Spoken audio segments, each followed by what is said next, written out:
friends, I am Venkatesh from Dempo Robotics Academy Goa. This is my third project I made with the FIRC OMOTEC kit. It is basically a burglar's alarm. Let me connect the battery and show you.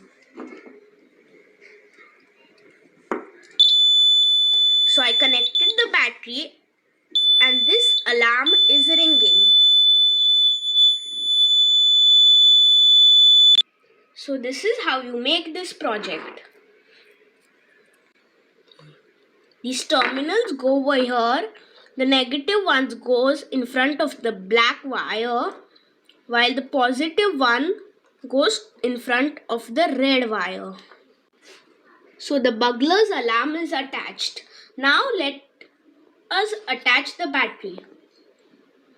Attach the battery cap, then attach it a bit tight. Then you have to plug in the wire. After connecting, the burglar's alarm will start ringing. So friends, this project I made is from this On My Own Technology kit.